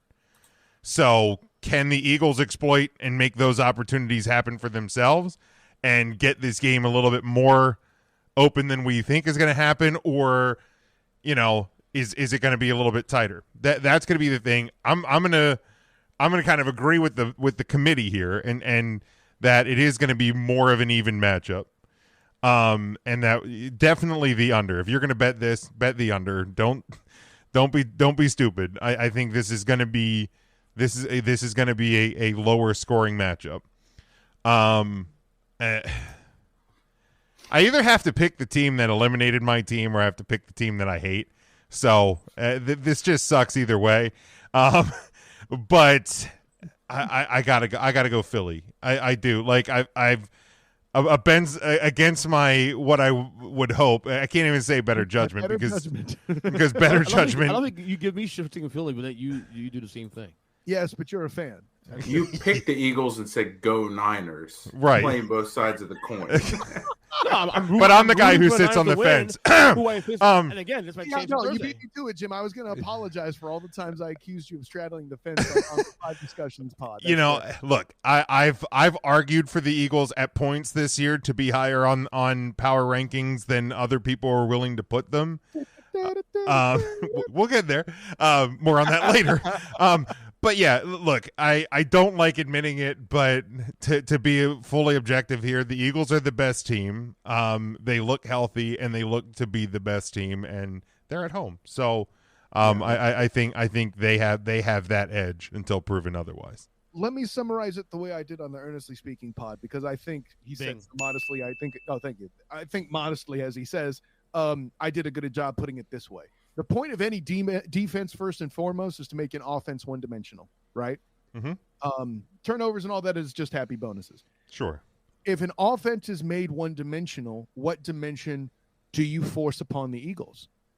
Do you make Jalen Hurts throw? Are you not worried about that? Or do you hope that you take the pass away and then let the Eagles run? Both of those don't sound like stellar plans. But let's focus on the fact, like, let's say you take the run away from the Eagles somehow, and you dare Jalen Hurts to throw. Where with the Niners, you're going to lean more towards, I'm going to take the run away from the Niners. It's more obvious. If both teams' defenses are successful, which we believe they have a chance of being, in forcing their opponents to be one-dimensional, who do you believe in better? Right? And at that point, you have to believe in Hurts over putting stock in Brock. Yeah, agreed. Absolutely. I mean, for Niner fans, that may not be Purdy, but those are the facts of the case. Good God. Thank you. I didn't make a. Hold on, I didn't make a thing for the AFC game. Let me just. No, I did. It was just NFL Championship weekend. I thought I did for both. Yeah, you showed it to me earlier. There we go. Oh no, I meant the scrolling banner. I just did one for the NFL Championship weekend. But yeah, let's transition to the late game on Sunday, Kyle, because we go in order in this show. So this order of the schedule, not an interest. But this one Sunday at 6:30 on CBS. It is the number 3 seed Bengals, who are a 1.5 point road favorite, at number 1 seed Kansas City, and your over under on this one is 47. Of course, one of the big elements is the health and the status of Patrick Mahomes. Will certainly be limited, but there's buzz about will Mahomes be on the field. I am not a degenerate betting man like Ernest E.J. Christian, but the smart money would be that Mahomes will be on the field. If you think Mahomes isn't playing in this game, you're out of your freaking mind. Let's be honest. At what percent healthy is he going to be is a whole different story, but I think he is 100% going to be on the field. But Matt, let's start with you, Cincy and Casey. It's tough to really put much stock in Kansas City just because of the uncertainty around Patrick Mahomes. And I get that he is still a great quarterback, even on one leg, but I think that you're going to be facing a team that has more weapons to win a shootout if it comes to that in Cincinnati. So give me the over and give me the Bengals in this one. All right, Kyle. You know, I noticed that in that graphic that Patrick Mahomes is like doing kind of a scream. Is that because he stepped on his bad ankle? No. And listen, I make that joke to basically set up my point. And I've said it many places. I make the argument, too, that the Bengals have a better defense, but that's a separate question. It is Patrick LaVon Mahomes II. At the end of the day, I think that this is going to be a closer game anyway, right? I think it's going to come down to Joey Burr making one or two more big throws than Patrick LaVon Mahomes II in a situation to where, you know, maybe Patrick LaVon Mahomes II finds Travis Michael Kelce down the field. Yeah, I looked it up. You know, and he has him down the field, but he misses him in a way that he would normally hit the target because his foot is hurt. I'm looking for something that small that may decide this game. And who knows? Maybe the Bengals defense will take advantage and make this a blowout, in which case, you know, I see that Devin has the under here. That's obviously what you're predicting. I get that. That's not a bad prediction either. To Matt's point, this is why this is so damn hard to pick. What the bleep do you do? But I see a team with a potential team of destiny, an obvious chip on their shoulder, and a history of going on the road and handling business in the postseason from a dude who's one bad mamma jamma and is simply 2 games away from middle name status, right? So yeah, I got the Bengals here. But for my money, if you want to take the Bengals, if they're getting points, which I doubt, if you want to take the Bengals for the win here, cool. Do not bet the over-under on this game. That is a very difficult thing to ascertain. Yeah. All right, EJ. Yeah, the over-under is actually the toughest of the two. Because to me, honestly, Mahomes healthy or not, obviously Mahomes healthy gives you a chance to win the game. But even if Mahomes 100% in this game, I'm still picking Cincinnati to win this game because those Bengals receivers are a nightmare for the Chiefs secondary. Fair. They're a nightmare. They're a better team. It's like last year. They're a better team all around.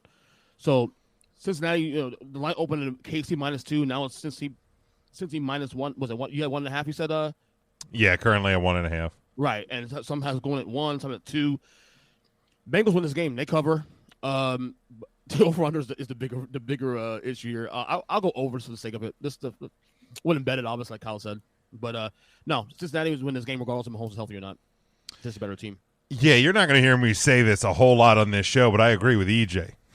Oh, damn. Yeah, if Mahomes is playing and healthy, I still have the Bengals. Yeah.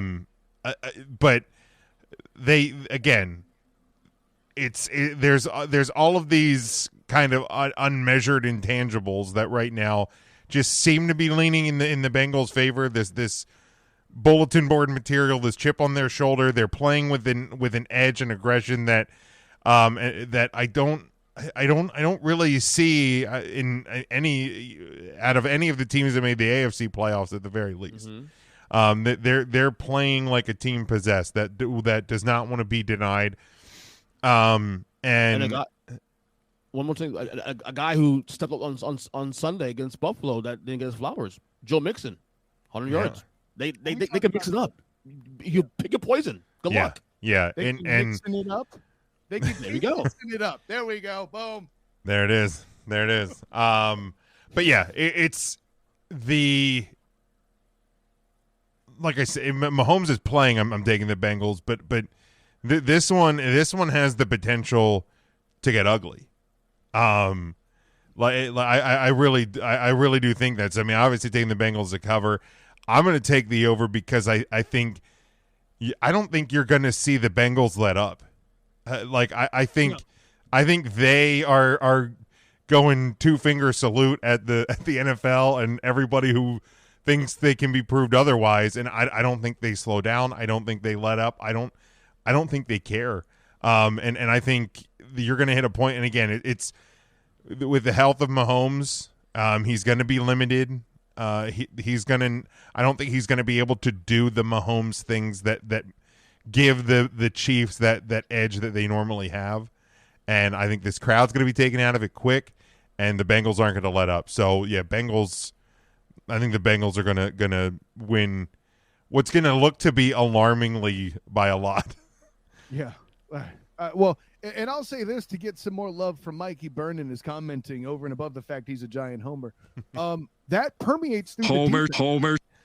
Look at some of the guys that they have, right? Trey Hendrickson is a guy, I covered his Shrine game. He did not get the defensive MVP of the game.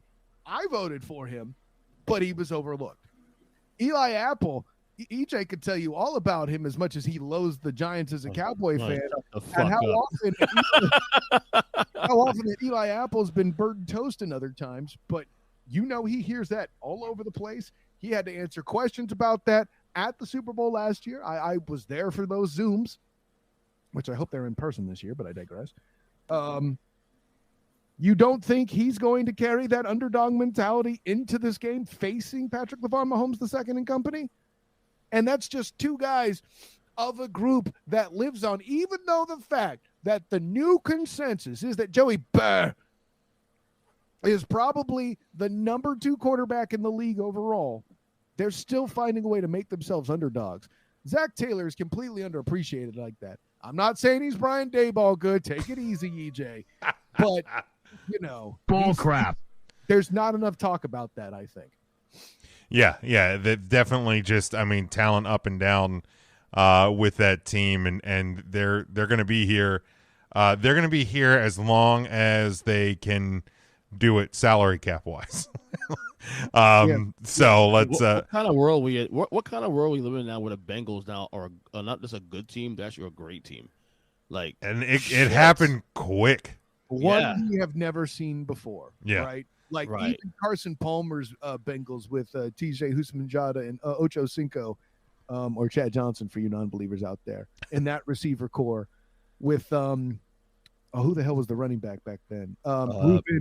Rudy Johnson. There we go. Back when you had 1,000-yard backs on a regular basis, right?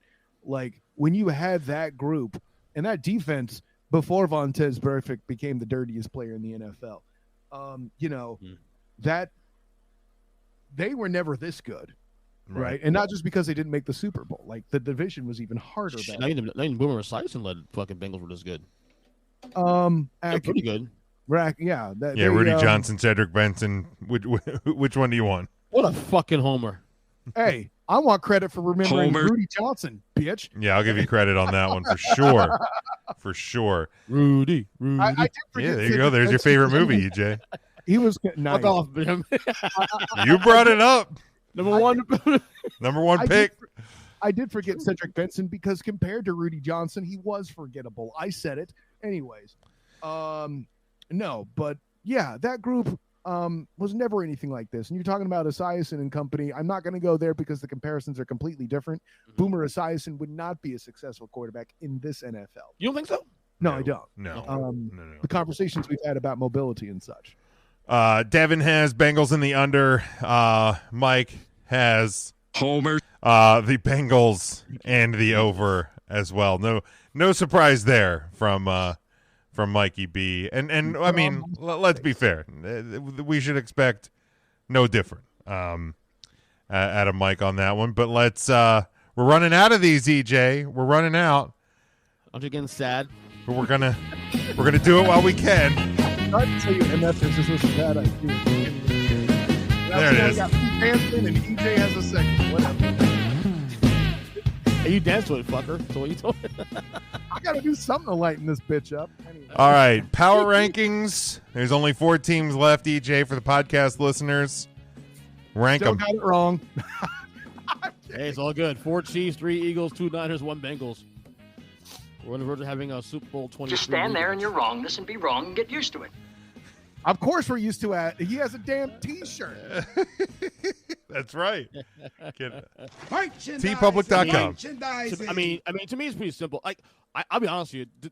I almost, just for the sake of pissing off Kyle, was the 2A2B with Niners and Eagles. But honestly. Jim wouldn't have allowed I wouldn't have got given that. I gave it to you once this year. So I'll say it: 2A2B Niners Eagles. I'll just say it. But you're still wrong. KC, this is my assignment. God damn it, my assignment. The Bengals look like the best team right now of the 4 right now. Yeah, Matt and I were ready to blow a gasket if you didn't have the Chiefs at 4. Oh, so you at least got that one right. And for the record, even Mahomes not being healthy was still been in 4. I don't get that, but I won't even open. Because I think those other two teams. No, I mean, sir, I think Philly and San Francisco are better team right now, better than Kansas City. How with a healthy Mahomes segment do you put the Eagles worse than the Niners in your segment? How the hell does that nonsense work? 2A, 2B, buddy. No, how does that work? You said 2A, 2B. You still have the Niners higher. You're right. You're still wrong, even with your trash. I put the Eagles today. And we're doing your power rankings today. I might feel better and put the fucking Niners as the winner on Sunday. I told you it's ready, dude. See me at kickoff. I mean, 2:55 p.m. I may not have a winner for this fucking game. Jim, I don't normally guilt trip you, but keep in mind you designed a T-shirt for him before you did me. I want you to remember. I know. But does it just come down to you've had the Niners above most of the year, yeah.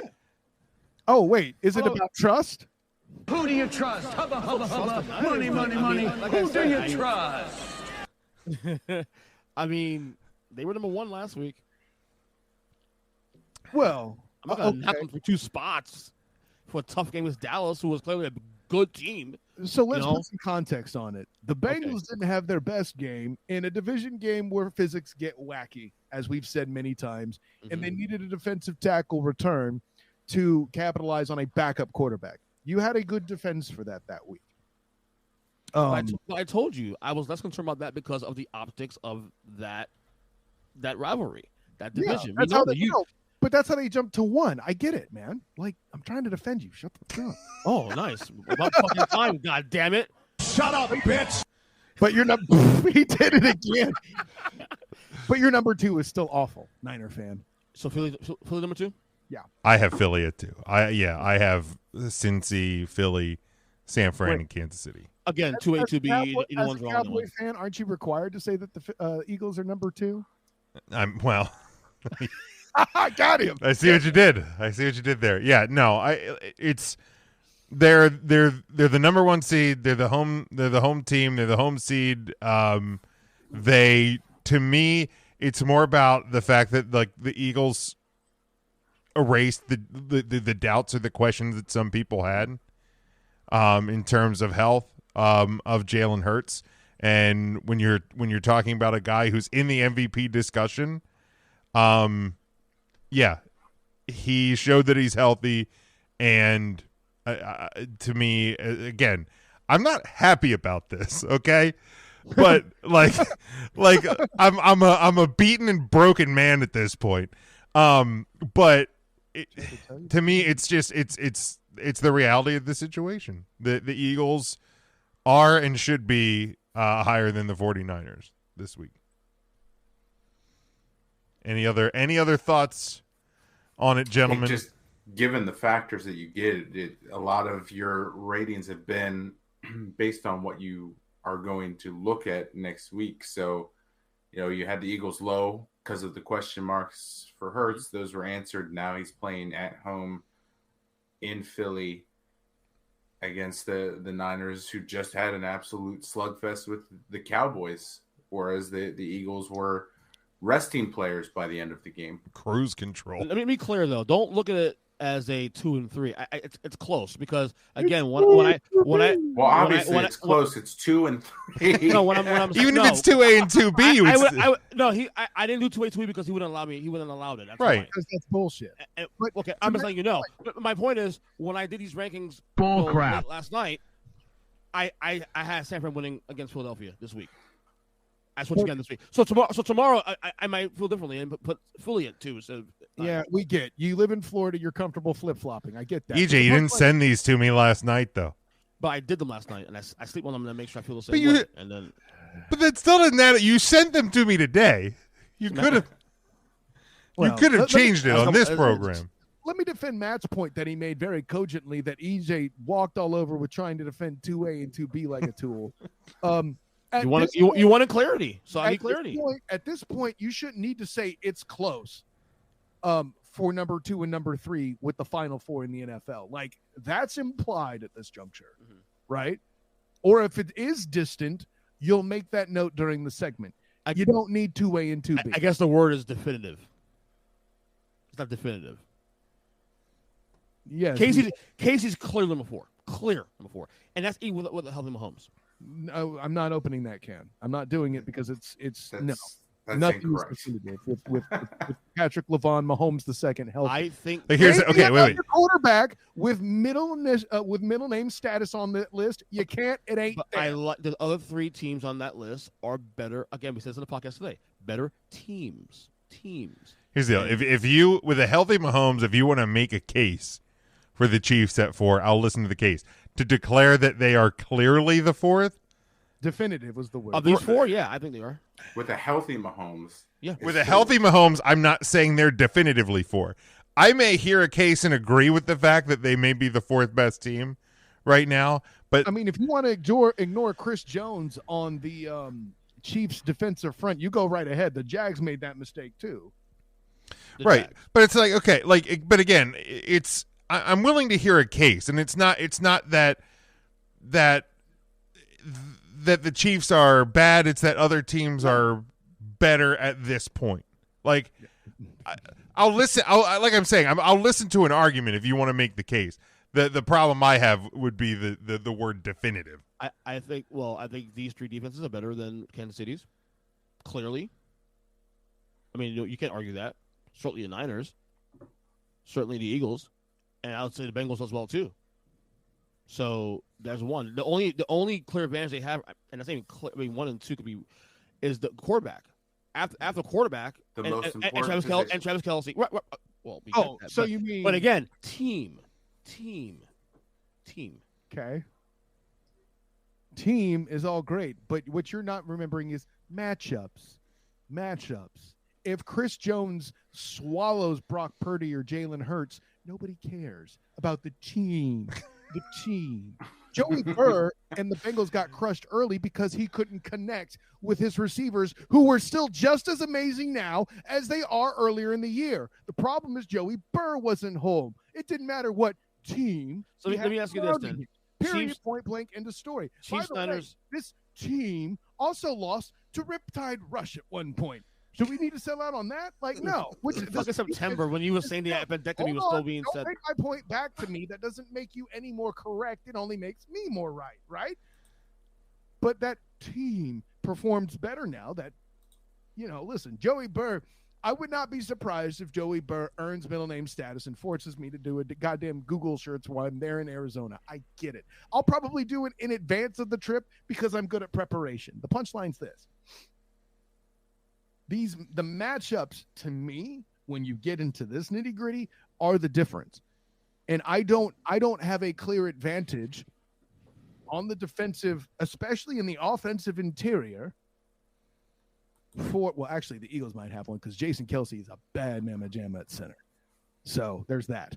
But the Niners center isn't necessarily super great. He's obviously not bad. He's on a damn Final Four team and one of the best running games in the NIFL. I get it. Supporting Mr. Irrelevant and 2 other starting quarterbacks. But please tell me why Kyle Shanahan isn't a coach of the year candidate. Anyways. Because Doug Peterson's the coach of the year? Well, no, I said candidate. Right. You don't need to put the clown face on me. EJ's the tool. Joseph Lee Burrow. There's your middle name for you. I really wish you hadn't got Mikey Byrne all excited already. Why is that? Burn that shit. He's there already. He went to fucking Super Bowl. We should have given him this shit last year. There's only and I'll tell you what. That's a good conversation for next week, for when we simulcast on Wednesday because of certain schedule conflicts. Right, Big Jim? That is correct. So, EJ, I get what you're saying. But Joseph Vincent Flacco is a Super Bowl champion, so don't use the Super Bowl to puff up your middle name argument. Okay? We would never. If you use Joe Flacco as an he wasn't his best player on his fucking team. So no. Right, but you declared the middle name for Joe Burrow, and your defense was he's been to a Super Bowl. You don't think it deserves a little name status? Hell, Lamar Jackson got that. He hasn't even. I don't need something for next week. I already teased the fucking show. There's your title, Joseph Lee Burrow. I don't do the middle name thing, so I don't get to make the qualification. That's kind of me thing. But yeah, Kyle, that's a good point. I did forget to bring that up earlier. There will be no Huddle Up next week. It's kind of this weird week anyway, with between the championship game and the Super Bowl preview. But yeah, at least myself, I don't know about anybody else on the panel, but we will be joining you on the Student of the Game Wednesday on the Huddle Up Podcast YouTube channel, as well as everywhere else. You'll hear Kyle. Oh, yeah, Jim, it's so pissed. Student of the Game simulcast, baby. I'm so pissed though. The fans, we're combining our forces. Jim, I'm so pissed though that you're doing this, because like we made through the entire year with no breaks, and then literally at the fucking end of the year, it's like week off. Well, it's not a week off. It's a simulcast. Yeah, bitch. Get it right. Get it right. But yeah, so there will be no actual Huddle Up next week. But maybe it'll end up on the podcast feed, but my people will talk to Kyle's people and we'll figure those details out. Any other thoughts to the power rankings? We can only tell EJ he's wrong so many times on an episode. So let's go to this. You better lock it up. You better lock it up. No, you lock it up. You lock it up. Lock it up. Lock it up. All right, guarantees, gentlemen, for this upcoming weekend. EJ, we'll start with you. I guarantee that at 2:59 p.m. on Sunday, I still don't know who's going to win this fucking game to the Eagles and the fucking Niners. Bing! I lock you that right now. I believe that. Actually. Go Heat, bitch. No, you're not going to. By the way, credit to you, EJ Christian, for not complaining about Brandon Staley for the first time in this NFL. And the entire world did for me. I'm good. That's true. Mine is going to be, because I'll leave it to the two that have their team still playing this weekend to get theirs in last. But mine is that it's the Eagles defense is going to force 2 or more turnovers, and that's going to be the difference in the NFC Championship. But really, for the first time, Brock Purdy is going to look extremely human in this one. So that's mine. Lock it up. Saying that, Jim? What's that? Does that feel disgusting saying that? Dude, that's whole thing's gross, okay? Just with you, brother. I'm dealing with it.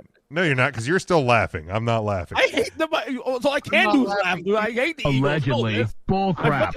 My fucking boss went to the game on Saturday and was talking shit all week. He's an Eagles fan. My team leader has been in our team video in different Eagles gear every day, and I'm sure that will continue through the remainder of this week. Hi, Bryce. And the next. Because he listens, so I'm sure I will get reaction to that as well. But Kyle, what is your lock for this weekend? You know, Jim, you called me a bitch twice on your show through the soundboard, and I loved every minute of it. And then you came out with this lock of yours with that bullshit, and now I'm actually insulted 3 times. No, no, the third one was you, Panda. Anyways, ignore that. What the fuck, EJ? Shut up, bitch. Oh, that's me. That's 2 for me now. Oh, hey, high five. No, listen. You know, I think it works for me because my name's not Mike Byrne. My lock is that the Bengals are winning. All right. Lock it up. Easy enough. Matt, how about you? I'm going to go into that game, and I'm going to say that Travis Kelce scores 2 touchdowns against the Bengals, but is not the top touchdown scorer of the game. As Jamar will have a 3-peat. So Jamar, I like that. When it comes to Jamar, the Chiefs won't be able to give chase. I hear you. Oh my God! Oh. Ridiculous. Lock it up. Oh, come on. Let's see. Mike has Trey Hendrickson has multiple sacks, gives the Bengals the stops needed to make. Can we do better than multiple, like 2, 3, 5? To make it back to the superb owl, and we will. The superb owl. That was last year's title for the show. Remember? That will be this year's. That will be this year's as well, because I think there's some sort of weird. So 2.5. He's going. I respect that, Mikey Burr. I don't want to get in trouble with the NFL, so Yeah. Yeah, it's okay to get in trouble with the Audubon Society. Is that it? The show 2 weeks from now will be the Superb Owl. What number is it? 56 or? I've actually lost track of this shit now. What is the number this year? 57, right? Yeah, 57. So it'll be superb. Really? Damn. So it'll be Superb Owl 57. That was a guess, dude. Preview in 2 weeks. But all right, that's we're going to close it up for this week. Another fun one, gentlemen. Matt, plug away. Yep, absolutely. And speaking of Owls, shout out to the Temple Owls taking down the number 1 seeded Houston. What a win. Yeah, By the way, Sunday night. I don't host the number 1 team when I cover the UCF basketball tomorrow night, douches. No, big win. Nice for a Philly team to finally get the win over a Houston team in a big game like that. So you can follow me across all platforms. It's at Teaching to the Choir. You can listen to me on Thursdays and Tuesdays on the 3CT podcast, once, maybe twice a year on the Earnestly Speaking podcast if his kids are dunking on him that night or choke holding him or whatever they have going on in recent times. And then starting in a few weeks here, we'll be at the Pitch, where I talk all things soccer and baseball, including Premier League, MLS, and MLB primarily. I'm looking forward to that, man, after that podcast. Very good, very good. EJ? Listen to me whine about West Ham being relegated next season. EJ, go ahead. Plug away. Of course, Earnestly Podcast across all podcast catchers. Just did a show with you, Kyle, today, of course. Check it out. A great episode as well. I have another one dropping tomorrow. My buddy Jordan Ruscarini, which you guys should be interested in that, Matt and Jim. He's also a big Notre Dame guy as well, too. So we'll talk a little Notre Dame in there. 4th Notre Dame fan. That's all. Shut the fuck up. And I got Rob Barnett, also, Mindless Wrestling, coming on as well. That's dropping on Thursday. Nice. Before night. So that's where we'll preview and all that good stuff. Other than that, that show, Take the Wrestling every Thursday, of course. Other than that, EJ7 on Twitter. Guys, I mean, it's coming up to the end, man. I'm getting sad, and I'm fucking pissed at don't show next week. God darn it. There is a show. It's no Huddle. It's not Huddle Up. It's not Huddle Up, though. Yeah, it is. I don't get a soundboard. Oh, there'll be a soundboard. Jim's on the show. There'll be a soundboard. You hit me? Oh, you saved me. Thank you. Dumbass. I want to hear another fucking shut up, bitch. I was waiting for it. Shut up, bitch. Over under 3.5 for me next week. Over. Over. Way over. Hammer the over. Nothing but a degenerate. So, yeah. Very good. Kyle. Circus next week. Christ, yeah, and I'm going to be doing just that on the Huddle Up Podcast channel on YouTube. Look out for that, of course. I am Kyle Nash, student of the gang. You can find me on Twitter at the SOTG. Find me on Instagram as the same, the SOTG. Check out my writings and my appearance with the Black and Gold Banneret. Well, I'll be wrapping up the number 3 Houston. No, I had to make that joke. Why? The number 3 Houston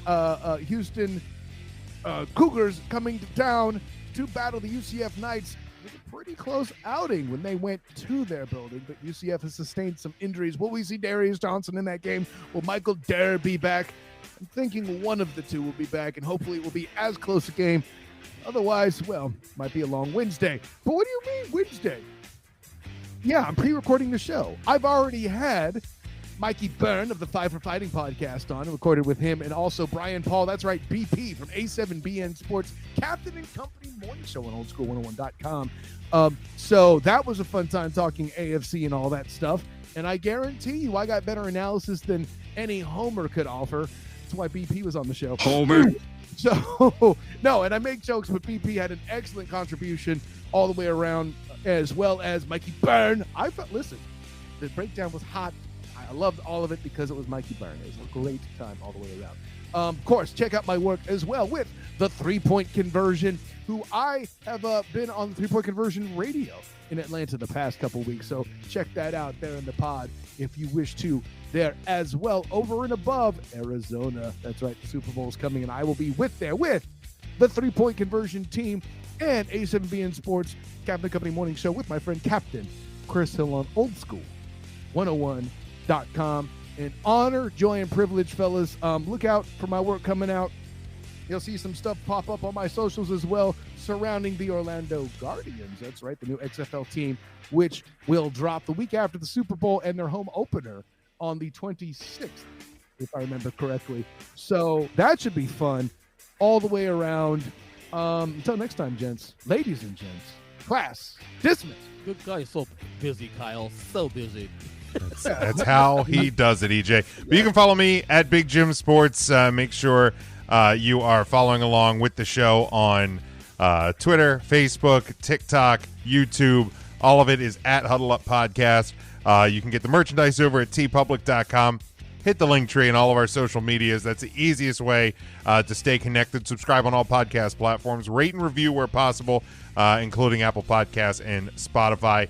And if you enjoy the show, share it with somebody who you think will enjoy it as well. Just because the NFL is winding down, it doesn't mean we're going anywhere. We have a great off-season program with tons of great topics that we will dive into because we don't get the chance during the football season. So teams go into their off-season program, so do we, but do not miss a minute of it. So stay subscribed and spread the word. Until next week when we are simulcasting with the student of the game, or until later on, please stay safe, stay smart, and as always, go for the win.